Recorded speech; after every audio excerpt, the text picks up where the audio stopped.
Shalom, selamat sore. Hari ini kita ada dalam program Ngopi bareng Pendeta Ezra Alfred Soro. Selamat sore kakak. Sore Nona. Begini kakak, hari ini kita mau membahas tentang masih ada kaitan dengan pandemi corona. Ya. Jadi dengan adanya pandemi corona ini, banyak sekali orang-orang yang membuat spekulasi. Di antaranya ada yang mengatakan bahwa pandemi corona ini adalah hukuman Tuhan bagi manusia.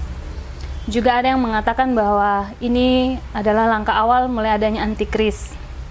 Juga ada yang mengatakan bahwa ini tanda-tanda akhir zaman yang dikaitkan dengan cawan murka Allah. Ya, memang banyak yang begitu. Saya juga lihat begitu. Ya, dan juga ada satu yang menarik di dalam media sosial, ada pesan yang berkaitan juga terhadap pandemi corona ini. Jadi di pesan itu dikatakan bahwa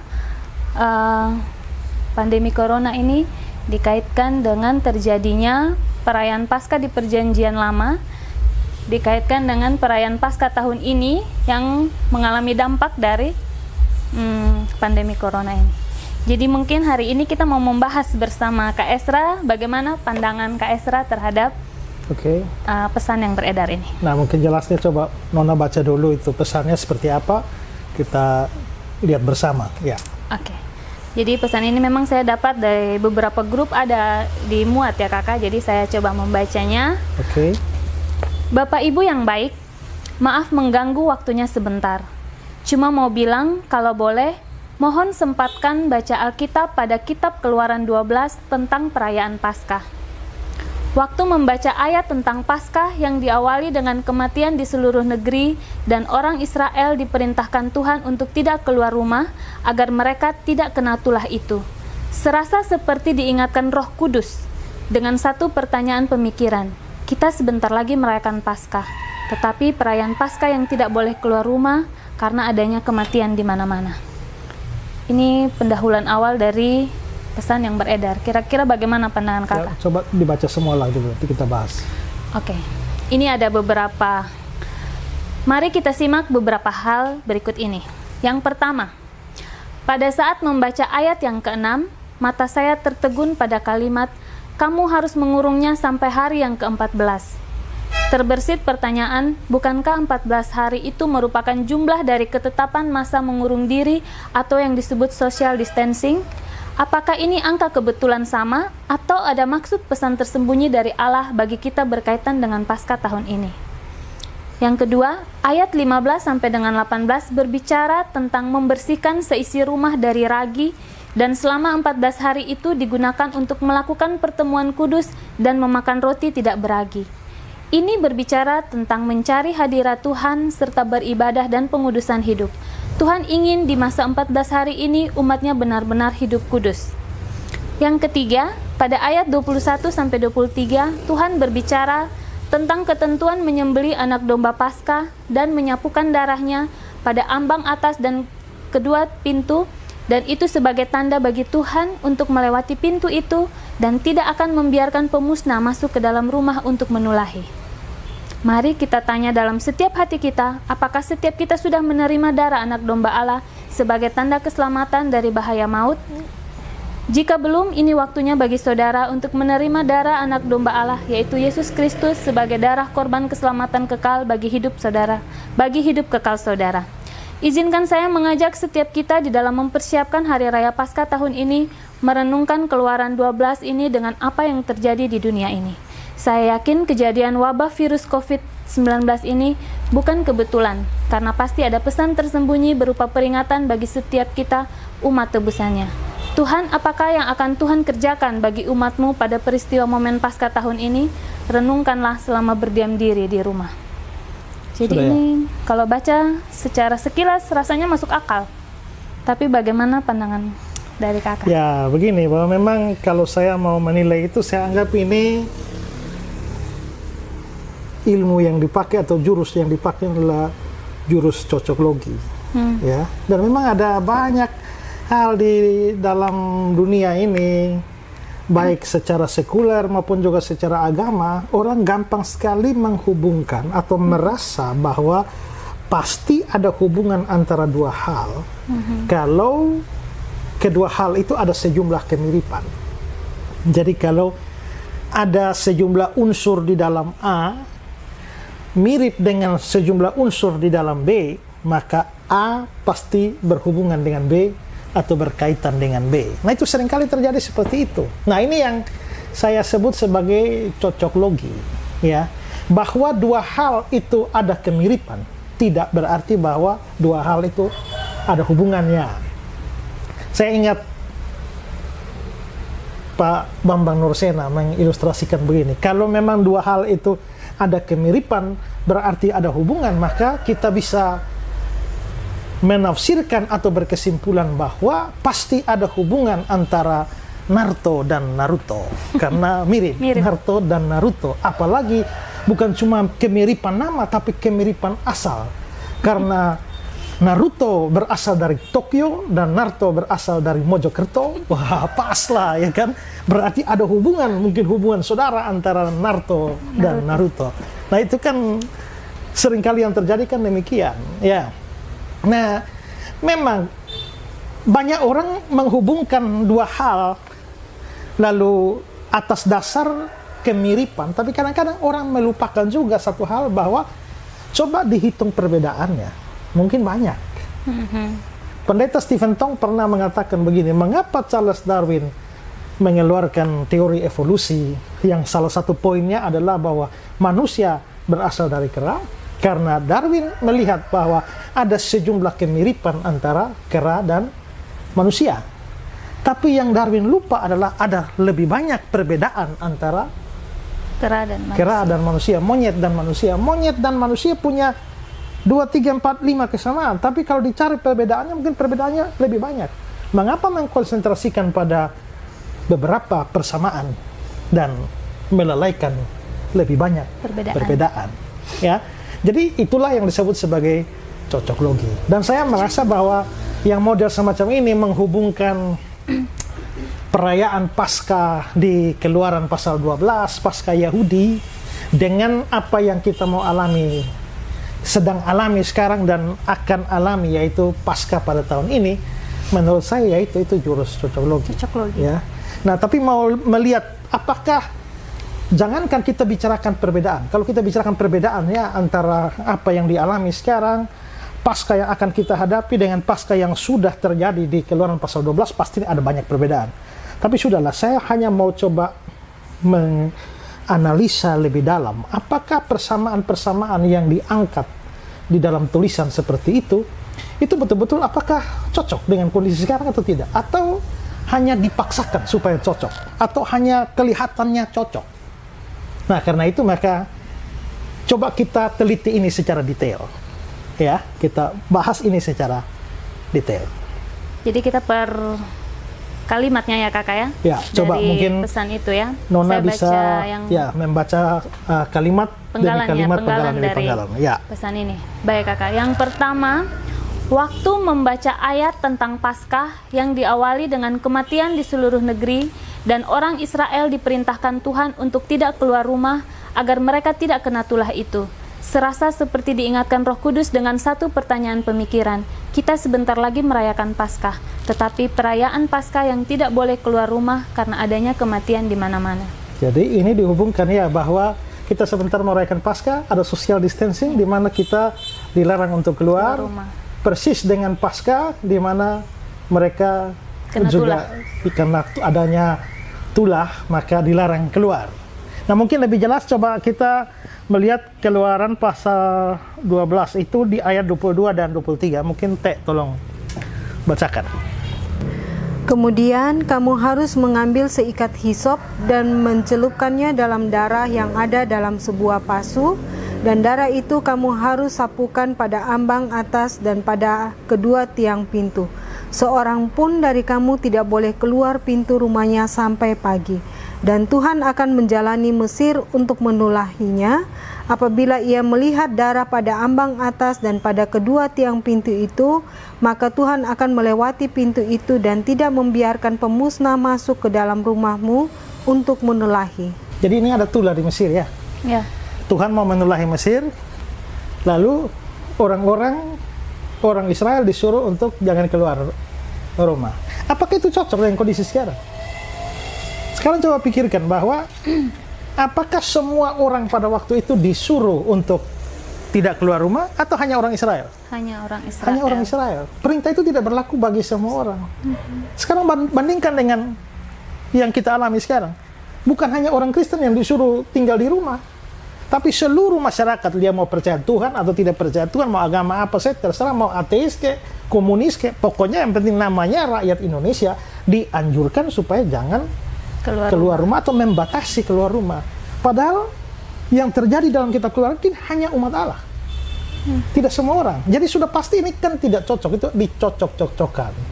Terus, mungkin pertanyaan kedua adalah bahwa mereka tidak keluar rumahnya berapa lama? Coba lihat kembali ayat yang ke-22 tadi, bagian terakhir. Seorang pun dari kamu tidak boleh keluar pintu rumahnya sampai pagi. Sampai pagi. Jadi berapa lama tidak keluar rumah? 1 malam. 1 malam saja. Cuma 1 malam. Kita berapa lama? Ya? Sudah diperpanjang 2 minggu lagi, sampai perpanjang lagi. Berarti kan tidak cocok Mei. ini.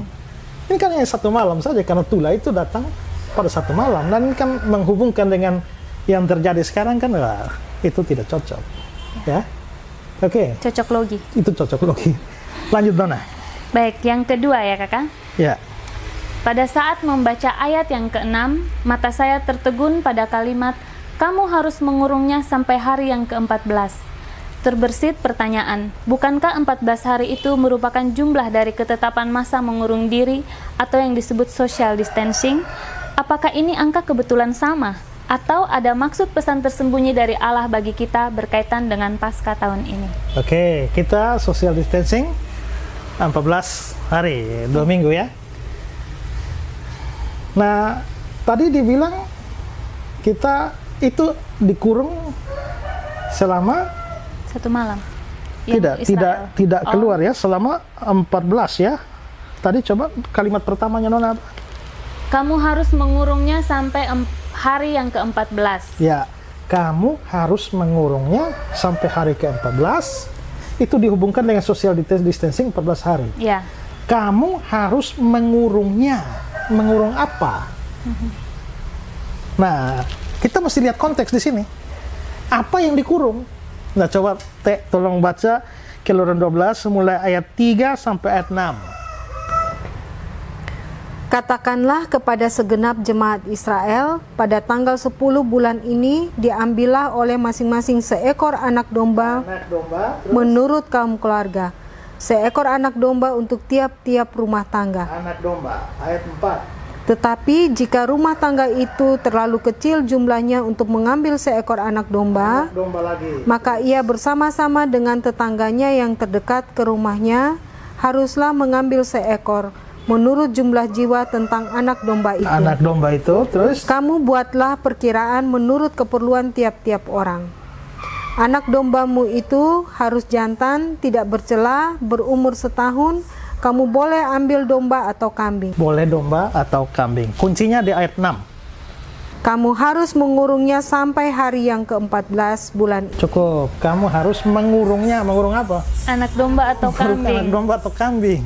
Lalu kalau dihubungkan dengan social distancing yang dikurung nih, siapa? Kita semua. Ini kita manusia, masyarakatnya yang dikurung. Malah hewannya terlepas. Hewannya terlepas. Ya kan? Nah, jadi pengurungan terhadap domba ya sekian hari lalu dihubungkan dengan pengurungan terhadap masyarakat, social distancing ini kan terlalu, ya kalau pakai jurus cocok logi juga sudah keterlaluan amat lah ya. Nah, lagi pula ini jadi problemnya adalah karena kita ternyata bukan cuma 2 minggu ini. Ya bukan cuma 14 hari. Ini sudah diperpanjang, ya, diperpanjang. Terus ada hal yang menarik lagi. Jadi yang dikurung 14 hari itu apa? Anak domba atau kambing? Anak domba atau kambing. Atau saya balik pertanyaannya. Anak domba atau kambing itu dikurung berapa hari? 14. Masa 14 hari. Nah, coba sekarang lihat kembali ayat 3. Keluaran 12 ayat 3. Katakanlah kepada segenap jemaat Israel pada tanggal 10 bulan ini diambillah oleh masing-masing seekor anak domba menurut kaum keluarga, seekor anak domba untuk tiap-tiap rumah tangga. Jadi tanggal berapa? 10. Tanggal 10. Lalu ayat 6. Kamu harus mengurungnya sampai hari yang ke-14. Hari ke-14. 4 hari. Berarti dikurung berapa hari? 4 hari. 4 hari dari saja. tanggal 10 sampai 15, bukan 12 hari. Bukan 14 hari, bukan 2 minggu. Ya. Jadi ini sudah kesalahan berikut lagi nih ya. Kesalahan analisa. Dan kalau dikatakan tadi ini Roh Kudus bicara, wah ini repot ini. Roh Kudus kok tidak teliti ini kan? Yang ke-14. Ya, sampai hari ke-14 Lupa ya. bahwa mulainya tuh tanggal berapa ya? Ya. Ternyata tanggal 10. Nah, lalu juga mari kita perhatikan lagi bahwa dalam Keluaran 12 ayat 6 itu dombanya dikurung sampai tanggal 14 atau hari ke-14 bulan apa? Coba lihat ayat 2. Bulan inilah akan menjadi permulaan segala bulan bagimu. Itu akan menjadi bulan pertama bagimu tiap-tiap tahun. Jadi Bulan Januari. bulan pertama. Bulan pertama. Bulan apa? Januari. Bukan. Itu kan kalender kita. Kita harus hitung ini dari Kalender. Israel atau kalender Yahudi. Nah, bulan pertama itu bulan apa? Coba mari kita lihat Ester 3 ayat 7. Ya, baca Ester 3 ayat 7. Dalam bulan pertama yakni bulan Nisan, Ya, dalam bulan tahun pertama yaitu bulan Nisan. bulan Nisan. Nah, jadi bukan Januari ya. Bulan pertama ini bulan Nisan. Nah, berarti Paskah itu dilakukan pada tiap bulan Nisan. Nisan. Tapi coba lagi lihat Ulangan 16 ayat 1. Ingatlah akan bulan Abib dan rayakanlah Paskah bagi Tuhan. Oke, Allahmu. berarti Paskah dilakukan pada bulan Abib. Abib. Jadi Abib atau Nisan? Sama saja Abib dengan Nisan itu. Karena itu beda bahasa saja. Karena Abib itu adalah nama untuk bulan pertama dalam bahasa Ibrani. Tapi Nisan itu sudah dalam bahasa Mesopotamia. Ini kan akibat pembuangan, ya kan? Karena pembuangan maka sudah di pembuangan Babilonia, akhirnya nama-nama bulan yang dipakai dalam kalender Yahudi itu sudah bukan nama Ibrani, tapi nama Mesopotamia. Babilonia. Makanya disebut bulan Abib dalam bahasa Ibrani atau bulan Nisan. Nah, jadi kalau begitu maka Paskah itu harus bulan pertama, bulan Nisan atau bulan Abib, tanggal 10. No, tanggal 10 tuh Yang dombanya tadi dikurung. dikurung. Nah, Paskahnya tanggal 14. Hari ke-14 itu. Ya, hari ke-14 itu mulai Paskahnya. Nah, kenapa sampai Paskahnya harus di bulan pertama tanggal 14? Ini bukan sembarang ditentukan. Itu memang penentuan, tapi bukan sembarang. Ini ada hubungan dengan Paskah itu kan keluarnya mereka, orang Israel dari Mesir. Ya. Nah, rupanya keluar mereka dari Mesir itu persis tanggal itu. 14 bulan Nisan. Abib ya, atau bulan Nisan. Coba lihat Keluaran 12 ayat 17-nya, Teh. Jadi kamu harus tetap merayakan hari raya makan roti yang tidak beragi, sebab tepat pada hari ini juga aku membawa pasukan-pasukanmu keluar dari tanah Mesir.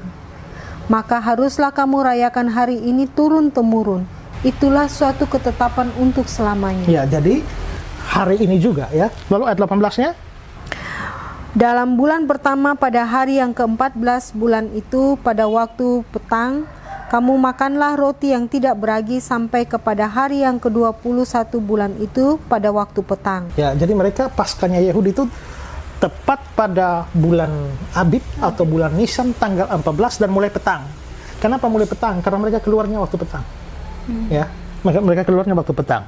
Coba mari kita bandingkan dengan Imamat pasal 23 ayat 5. Dalam bulan yang pertama pada tanggal 14 bulan itu pada waktu senja ada Paskah bagi Tuhan. Ya, jadi Paskahnya tanggal 14 bulan Nisan. Bulan Abib. Nah, kalau begitu maka ya dalam Keluaran 12 ini sebenarnya yang penting itu bukan 14 hari. Yang penting itu hari ke-14. Ya kan? Ya. Ada beda dong. Ada beda antara 14 hari dengan hari ke-14. Nah, ini ketetapannya. Karena ini ketetapan yang tidak boleh dilanggar. Maka yang penting di situ adalah hari ke-14, dan itu pun harus dalam tidak setiap bulan atau tidak sembarang bulan, harus pada bulan Abib atau bulan Nisan. Nah, kalau sudah begini, yang penting adalah hari ke-14, bukan 14 hari, maka ini sudah tidak ada hubungan dengan social distancing kita yang bukan hari ke-14, tapi 14 hari, apalagi sudah perpanjang. Ya kan? Lalu juga kalau kita mau lihat social distancing kita ini, Presiden Jokowi umumkan mulai tanggal berapa? 15 Maret. Kalau dia mulai pengumumannya 15 Maret, kita bisa anggap berlakunya tanggal 16 Maret ya. 16 Maret, kalau dia 2 minggu saja, sampai tanggal berapa? 30 Maret. Nah, bulan Abib atau bulan Nisan, kalau itu dibandingkan dengan kalender kita, kalender Masehi, maka itu dia kena pertengahan Maret sampai pertengahan April. Itulah sebabnya kenapa Paskah kita tuh setiap tahun tuh selalu Maret, April. Karena itu sesuai dengan perhitungan bulan Abib itu. Maka cara hitung Paskah kita adalah lihat saja 14 Maret, 14 Abib atau 14 Nisan dalam kalender Yahudi, ya, dihentar ke kalender kita, lalu cari hari Minggu terdekat dengan tanggal 14 Nisan. Itu ditetapkan sebagai Paskah kita. Nah, jadi Paskah kita tahun ini kenapa? 12 April. 12 April. 12 April, sedangkan 14 hari social distancing kita. Ingat loh ya, di Keluaran 12 setelah dari hari pertama sampai hari ke-14, hari ke-14-nya Paskah. Ya, harusnya kalau memang itu cocok dengan social distancing kita, 14 hari persis 12 April.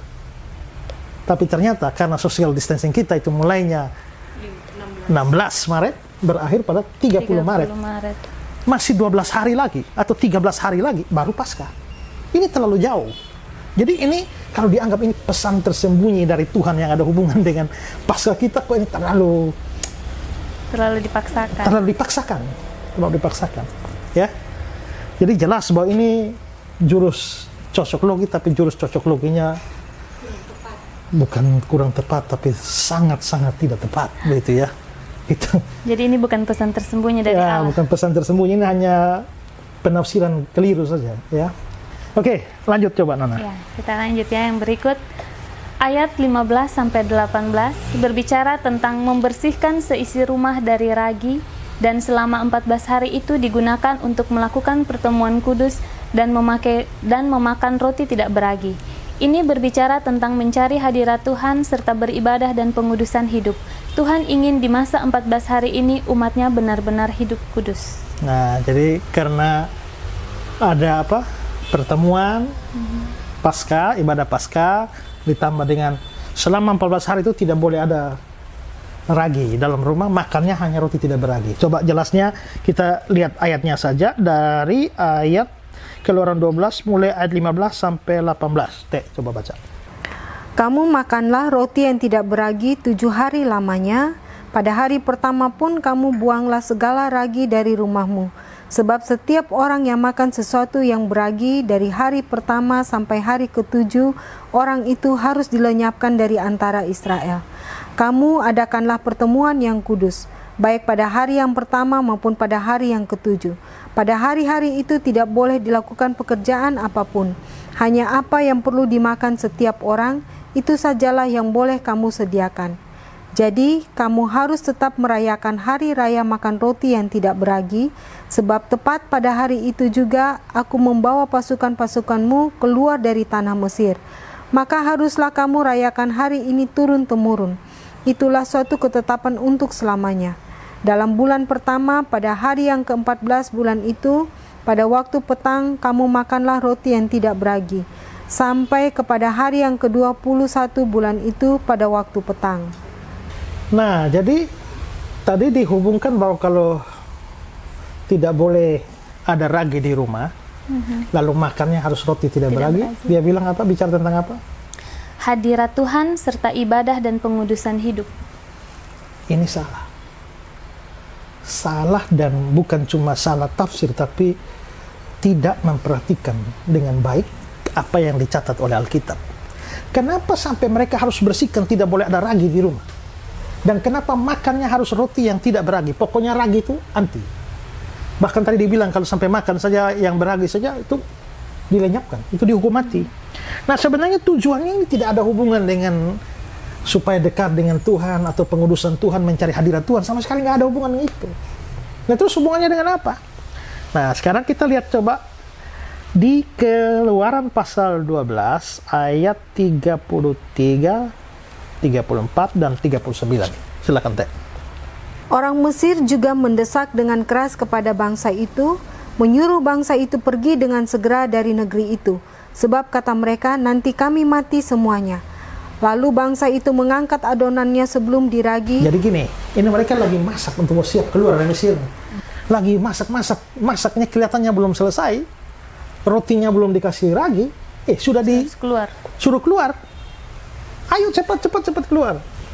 Nah, terus lalu bangsa itu mengangkat adonannya sebelum diragi, dengan tempat adonan mereka terbungkus dalam kainnya di atas bahunya. Jadi ini kayak kelihatannya keluar terburu-buru, sampai orang lupa melihara aura usai, ya kan? Pokoknya angkat saja, tidak sempat diragi. Jadi akhirnya di bawah semuanya adalah yang tidak beragi, roti yang tidak beragi. Terus ayat 39. Adonan yang dibawa mereka dari Mesir dibakarlah menjadi roti bundar yang tidak beragi. Sebab adonan itu tidak diragi karena mereka diusir dari Mesir dan tidak dapat berlambat-lambat. Dan mereka tidak pula menyediakan bekal baginya. Jadi ingat, ini peristiwa terjadi, peristiwa Paskah yang pertama. Nah, lalu sekarang lihat Ulangan 16 ayat 3. Engkau harus makan roti yang tidak beragi besertanya, yakni roti penderitaan, sebab dengan buru-buru engkau keluar dari tanah Mesir. Ya, jadi mengapa sampai tidak boleh ada ragi dalam rumah? Kenapa harus makan roti tidak beragi? Ini ingat penderitaan. Untuk mengingat penderitaan mereka, tidak sempat makan enak-enak karena sudah diusir keluar. Jadi tujuannya makan roti tidak beragi dan tidak ada ragi di rumah, tujuan itu untuk mengingat kembali. Nah, ini kan berkaitan dengan Paskah kita juga. Kalau kita makan roti kan kita mengingat roti penderitaan karena Tuhan Yesus sudah menderita bagi kita. Itu fungsinya. Ini tidak ada hubungan dengan cari hadirat Tuhan. Ini tidak berhubungan dengan menguduskan diri atau buang dosa dan sebagainya, sama sekali tidak. Nah, ya inilah cocok logi yang akhirnya mengabaikan, tidak cukup mendalami firman Tuhan dengan baik. Ya, silakan lanjut Nona. Lanjut. Selanjutnya pada ayat 21 dan 23, Tuhan berbicara tentang ketentuan menyembelih anak domba Paskah dan menyapukan darahnya pada ambang atas dan kedua tiang pintu, dan itu sebagai tanda bagi Tuhan untuk melewati pintu itu dan tidak akan membiarkan pemusnah masuk ke dalam rumah untuk menulahi. Mari kita tanya dalam setiap hati kita, apakah setiap kita sudah menerima darah anak domba Allah sebagai tanda keselamatan dari bahaya maut? Keluaran 12 ayat 23 dan 27. Jika belum, ini waktunya bagi saudara untuk menerima darah anak domba Allah, yaitu Yesus Kristus sebagai darah korban keselamatan kekal bagi hidup kekal saudara. Ya, kalau menurut saya ini pesan bagus. Ya, pesan bagus bahwa memang ya kita juga mau merayakan Paskah. Paskah itu tidak ada manfaatnya kalau kita tidak ya menerima Yesus sebagai juru selamat kita. Paskah pertama, Paskah Yahudi itu adalah dilewati Pesah, dilewatinya orang-orang Israel dari kematian jasmani. Tapi kita akan mengalami kematian kekal. Tapi karena darah anak domba yaitu Yesus Kristuslah yang membuat kita dilewati oleh kebinasaan kekal itu. Jadi menurut saya ini pesannya bagus. Sayangnya pesan ini dilahirkan dari dasar yang tidak tepat, yang akibat cocok logi antara corona, social distancing, dan Paskah. Tapi pesannya bagus ya. Dan saya juga pada kesempatan ini mau juga bahwa saudara sekalian ya dalam kondisi bagaimanapun juga penderitaan atau kan gereja menjadi kita harus ya mungkin perlu menyesuaikan diri dengan kondisi yang ada. Tapi apapun terjadi, entah kita mau merayakan Jumat Agung atau Paskah bersama-sama di gereja ataukah di rumah masing-masing, terserah di mana saja dalam kondisi apapun, tetap pastikan bahwa saudara memang punya Yesus Kristus sebagai juru selamat. Sehingga kalau mati karena apa? Karena corona, karena apakah? kita sudah punya juru selamat, kita pasti diselamatkan. Ya, oke? Baik. Masih ada Nona? Masih ada yang terakhir ini. Ya. Izinkan saya mengajak setiap kita di dalam mempersiapkan Hari Raya Paskah tahun ini, merenungkan Keluaran 12 ini dengan apa yang terjadi di dunia saat ini. Saya yakin kejadian wabah virus COVID-19 ini bukan kebetulan, karena pasti ada pesan tersembunyi berupa peringatan bagi setiap kita umat tebusannya. Tuhan, apakah yang akan Tuhan kerjakan bagi umatmu pada peristiwa momen Paskah tahun ini? Renungkanlah selama berdiam diri di rumah. Saya juga percaya doktrin providence of God. Allah berdaulat atas segala sesuatu. Tidak mungkin terjadi sesuatu di kolong langit ini tanpa rencana Tuhan, tanpa ketetapan Tuhan. Allah merencanakan segala sesuatu, tapi Roma 8 dan 28 bilang Allah turut bekerja dalam segala sesuatu untuk mendatangkan kebaikan bagi kita. Gereja Tuhan, orang percaya. Maka di balik mewabahnya virus corona ini dan memporak-porandakan kehidupan ekonomi, sosial, kemasyarakatan dari hampir seluruh dunia, pasti ada rencana Tuhan. Tapi kalau mengartikan bahwa ada pesan tersembunyi melalui ayat-ayat tertentu yang telah dibuktikan bahwa itu hanya cocok-cocokkan saja, ya, maka menurut saya teorinya bagus, tapi dasarnya yang tidak tepat atau tidak cocok, ya.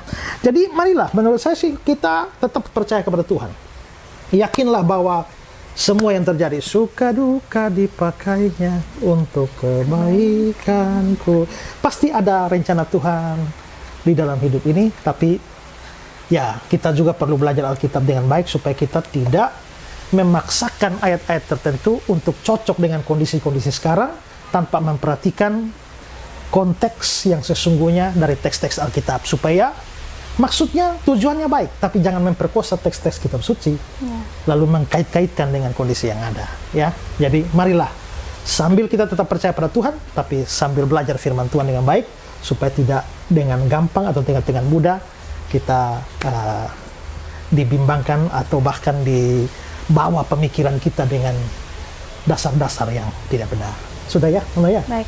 Terima kasih Kak Esra untuk penjelasan yang begitu detail buat kita. Oke.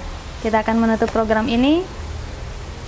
Silakan Pak Esra. Ya, makasih Teh sudah Sama-sama, bantu kita Kak. baca ayat. Nona, terima kasih untuk sharingnya. Dan saudara-saudara yang saya kasihi, marilah terus berdoa.